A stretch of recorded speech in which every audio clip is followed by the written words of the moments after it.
احمد فتوح، وهو احد يعني الصفقات او احد اللاعبين المثارين خلال الفترة اللي فاتت. احمد فتوح بينتظر من نادي الزمالك الحصول على مبلغ 8 مليون جنيه من مستحقاته المتأخرة لبدء التفاوض على تجديد تعاقده مع إدارة النادي.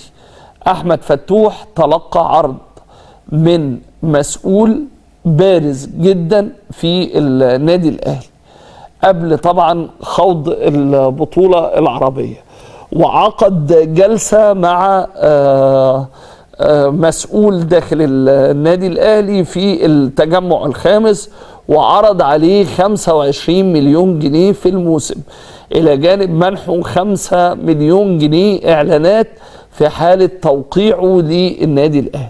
طيب ده من ضمن العروض اللي أحمد فتوح تلقاها خلال الفترات الأخيرة. بيفكر أحمد فتوح أكتر لو جاله عرض خليجي أكبر وأعلى هيوافق على طول، وممكن يرحل في حالة برضو فشل المفاوضات معاه داخل نادي الزمالك، اللي كان في يعني مسؤول كان أعلن ان تم التواصل مع خال اللاعب لاتفاق خاص بتجديد تعاقده. مش عارف ليه ما تمش اتفاق مع اللاعب نفسه، لكن ماشي، خلينا نمشي ورا كلام المسؤول السابق دوت. لكن خلينا اقول لك الاسباب الحقيقيه. احمد فتوح بينتظر 8 مليون جنيه من نادي الزمالك، الفلوس دي خدها هيبدا يتفاوض على التجديد. عنده اولويه نادي الزمالك، عنده اولويه نادي الزمالك، عنده عرض من النادي الاهلي ب 25 مليون جنيه في الموسم، عنده عرض من النادي الاهلي. لو جاله عرض اكبر من العرض ده او من العروض اللي هتجيله خلال الفتره الاخيره، هياخد قرار بالرحيل في الخليج مش في اوروبا. ده فيما يخص طبعا النجم طبعا احمد فتوح.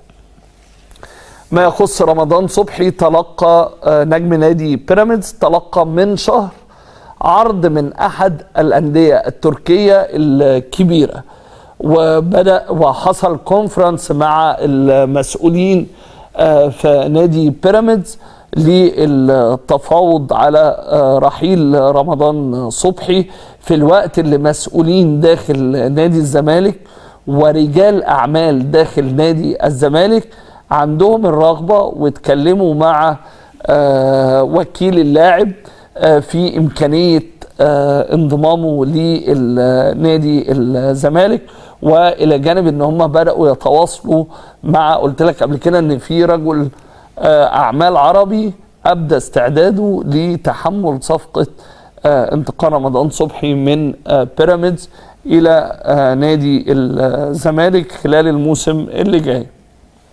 خلينا نشوف رمضان صبحي برضو وجهته، هل هيستمر مع بيراميدز متبقي ليه في عقده 2 سنين، ولا ممكن يرحل الى الدوري التركي، ولا يكون موجود في نادي الزمالك. كل دوت هيكون متاح خلال الفترة اللي جاية، وهنتابعه خلال الفترة اللي جاية. خلينا نطلع فاصل ونستقبل النجم الكبير الكابتن رضا عبد العال.